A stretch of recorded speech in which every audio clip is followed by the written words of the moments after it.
Hi everybody, a really warm welcome to my channel, Nelly the Narcissist. Now I've had quite a few requests from viewers asking me to share a few more details about myself as a creator and also myself as a person in the real world. And I had a comment from a subscriber recently that wanted me to speak about this channel and position myself inside this, galaxy of the YouTube narcissistic abuse recovery space and speak about my USPs, what makes me different, and also other channels out there. So as well as sharing all of that, I'm actually going to be getting very personal, and I'm going to tell you some things about me that I've never ever spoken about to this date. And I didn't share them before because I used to think that nobody really cares to know personal facts. But I realized that the Nelly the Narcissist community, as it grows, more of you want to get closer to me as a creator and understand, what is this all about? Not many creators share so much about themselves personally. I'm going to tell you why, because it's incredibly vulnerable to open up publicly. But I want to connect more with you. So I think it's important to do it. So I'm sure that most of you know by now that I'm not actually a narcissist, and I do continue to get asked this question. And I know that my channel name is a little bit misleading, but I started my channel doing purely comedy, and honestly I never thought about doing podcasts when I first began. So Nelly the Narcissist is my character, my channel character, and my motif, and part of that is this black bob and the lipstick. And some troll did point out that I'm not very good at applying lipstick, and that's true. I have a whole world of lipstick application still yet to learn, but I'm getting there slowly. So originally my channel was all about comedy skits that reflected relationships with covert narcissists, and I'd write them and I'd perform them, which I still do. And you're going to find a whole playlist on here dedicated to the comedy. And why the comedy? Well, I have an artist background and I've got a degree in fine art. And I did a master's in film editing and post-production. And I started making my own content and stories. And storytelling was always something that I was so passionate about. And I've worked as a professional in the media world, as an editor and colorist. I also worked as an editor for quite a large documentary YouTube channel. Now, the job of video editor was actually voted in an American poll as the #2 most stressful job after medical surgeon. And I can reflect that is really true. The other thing, the key point that's so essential to know is that I'm a survivor of narcissistic abuse, and I got entrapped on all levels with a covert malignant narcissist. And so I'm very aware of what relationships are like with narcissistic psychopaths and the dangers that are involved. When I was entangled with a malignant narcissist, I was also working the most stressful and demanding job of my life, chained to a desk as a video editor remotely. And ironically, I lived in a place that people consider to be heaven on earth. I lived in the Caribbean, where people go to relax. And that's the irony, because I found myself in the hellmouth inferno. So with pressure on both sides, one, immense stress from, my job, and also on the other side, the narcissist, I was in a constant state of fight and flight. My stress and anxiety levels were maxed out, and I never ever stopped for a moment to notice how out of whack I was. And narcissists, they keep you on your toes. They don't want you regulated, because when you calm down, you get clarity and you realize what's being done to you. At the time, I was running on automatic overdrive and I was entrapped. But that word didn't even come into my mind, as I didn't see it as that. I thought I was doing the right thing, but I wasn't actually doing the right thing for myself. And there were several people benefiting from my lack of self-love and respect. So fast forward to the end, where this whole thing comes crashing down, and I put the entire puzzle together and I work out, that I'm being abused and exploited. And I left the narcissist with the help from 2 women that I met. And at the time, I also knew that I had the help from unseen forces. And this story of my escape, I've got also on my channel, and I'm going to link it down below. Now, a big part of this story and how I came to start the channel, and this is where I get really, really personal now. Nobody knows about this, and this is the first time I'm saying it. I got debilitated by a condition that affects my health, and it stops me from doing all the things I used to do and I should be able to do. And I can't blame it on the narcissist, because I had a niggle even before, I met them. But when I got out of the relationship and I returned to the UK, the state of my condition worsened and it's gone downhill from there. I have chronic pain in my lower right side, my back, my hip, my groin, and my entire right side basically gets locked up. And I found sitting and standing in one position, like now, impossible to do, and I have to keep on moving around. And I started taking pain meds, as it's been the only thing actually to cope. This has been something that's got progressively worse over time. And I went to so many different therapists to help me out, and nothing helped. So eventually, after I tried everything possible, from osteopathy to yoga, a massage, private rheumatologists, I went to musculoskeletal specialists, still no one actually knew what was going on. And my problem is I look healthy from the outside. So people think and assume that, I don't know, it's in my head or something. And they say, have you tried stretching or have you tried yoga? And I was getting really frustrated because I can spend hours on a yoga mat stretching and moving every single morning, every day, moving around, trying to help myself, and no amount of stretching actually helps. So eventually, when I'd gone down all of the avenues of healthcare, I started pushing for scans and tests, and it was agreed that I'd have a scan. So only in the last month did I get the results back, and I'm now actually relieved to know I haven't hurt my spine, but I've torn my hip joint, and I also have a issue with my right ovary. So now I'm waiting for referrals, and I'll probably need surgery. In this time, basically, when I came back to the UK after the abuse, I had every intention to find a job. But with my issue, I knew that editing work at a desk was going to be impossible. So it stopped me from doing practically everything that I used to do. And now I can't even drive. So I moved back with my parents, who support me, but it's not exactly the environment that's healthy for my body, mind, or soul, because it's quite stressful. I love them dearly, but they've got issues. We'll just say that, okay? What I found is after narcissistic abuse, your whole life can crash. And I don't see that always as a bad thing. I think it's just a byproduct of being around and absorbing the narcissist poison. And detox after that, is necessary sometimes for years. Your body's squeezing out every last drop of poison so you can be well and healthy again.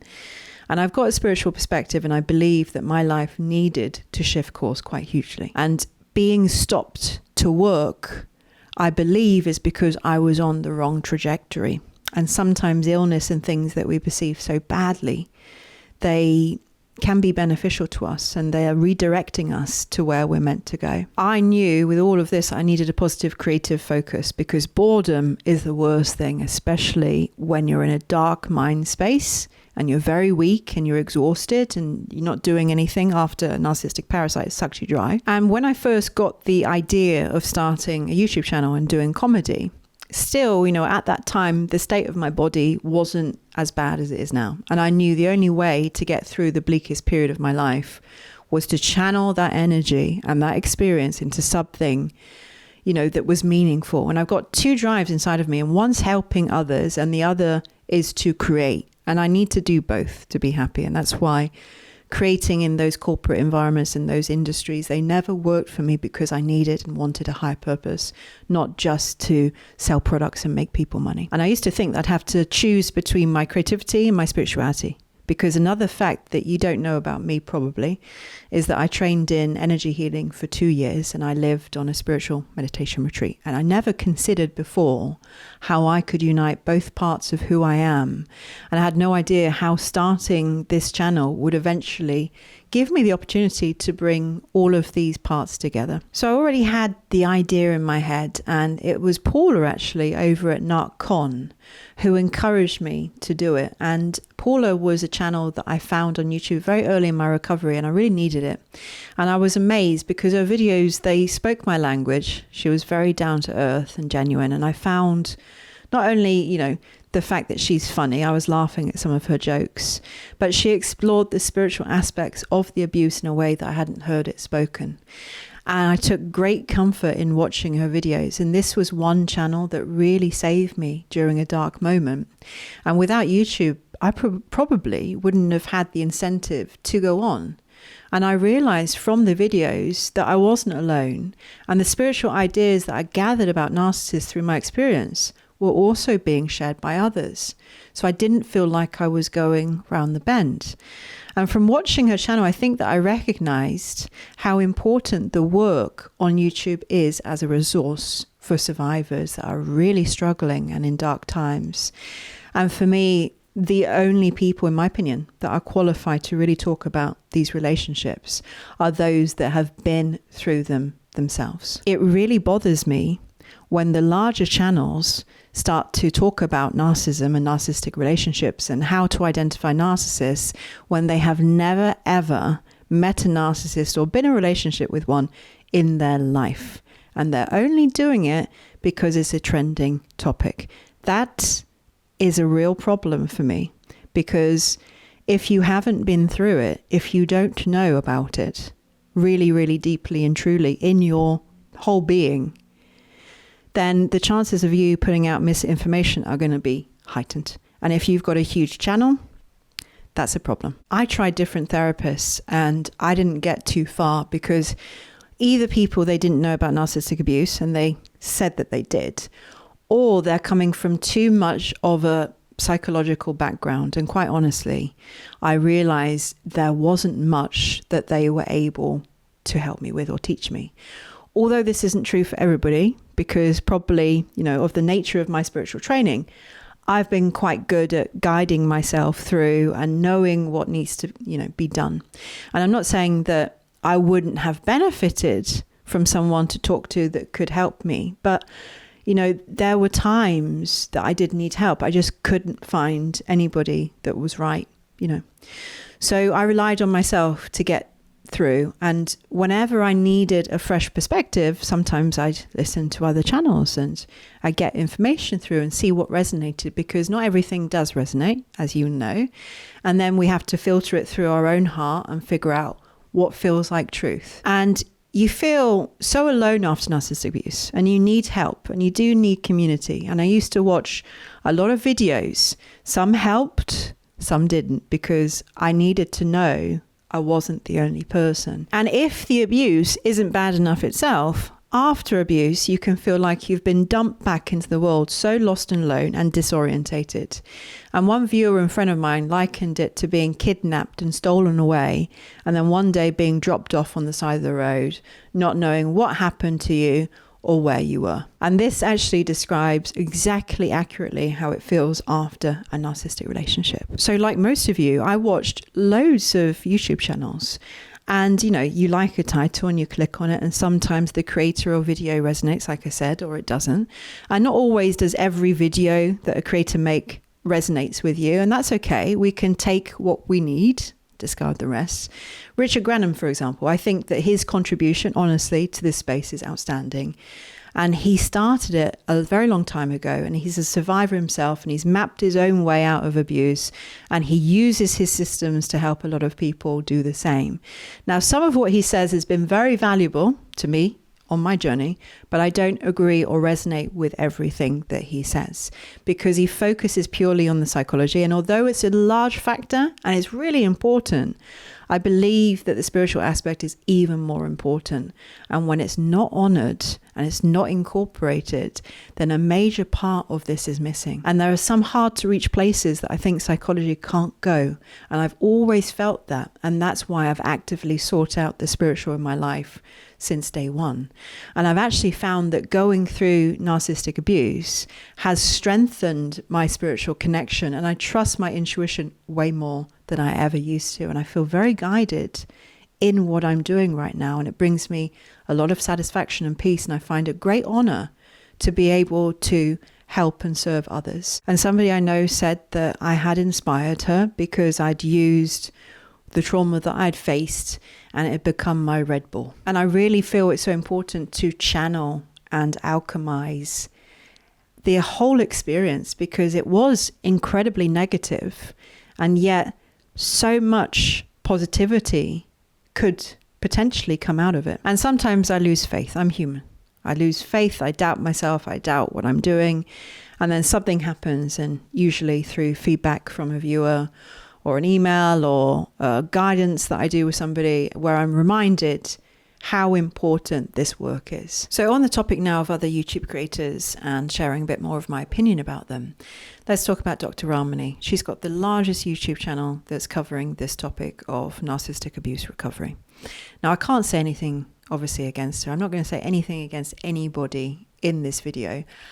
Everything's to like about Dr. Ramani. She's likable character. It's like listening to your favorite auntie. She feels very, very comforting, and a lot of the stuff that she says is spot on. The only issue that I have is that she is focused on clinical psychology.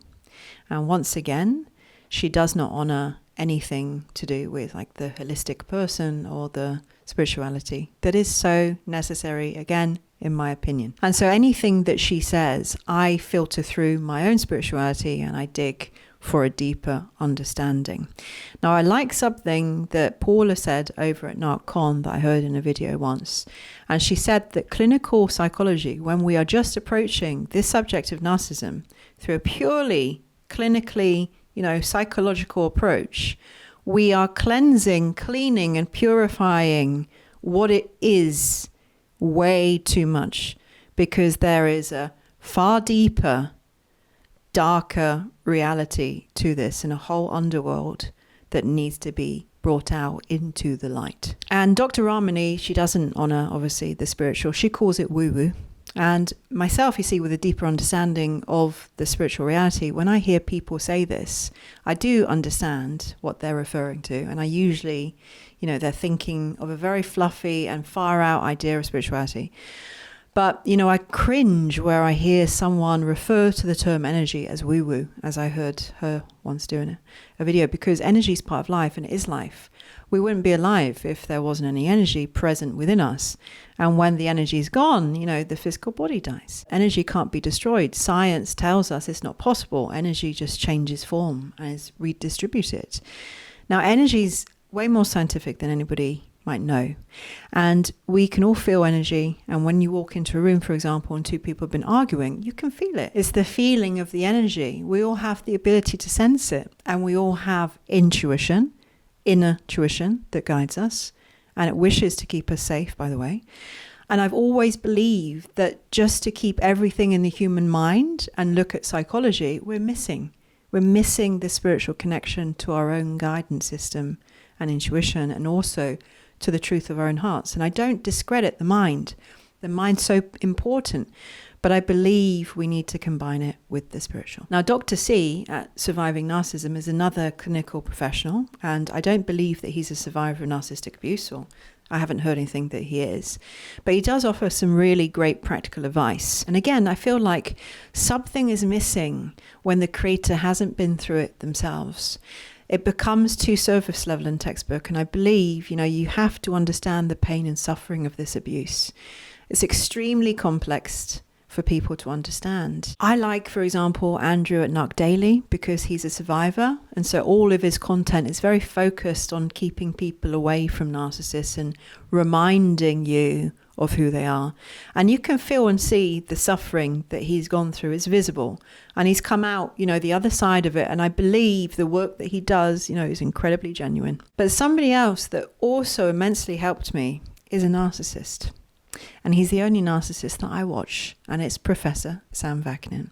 Now, I'm not usually interested in watching any narcissist content because I lived with a narcissist. I know exactly what they're like, and a lot of the so-called, by the way, self-aware narcissists are not being truthful, and they're winning sympathy votes. That's how I see it. From what I see, actually, they do damage because a lot of the information is not true.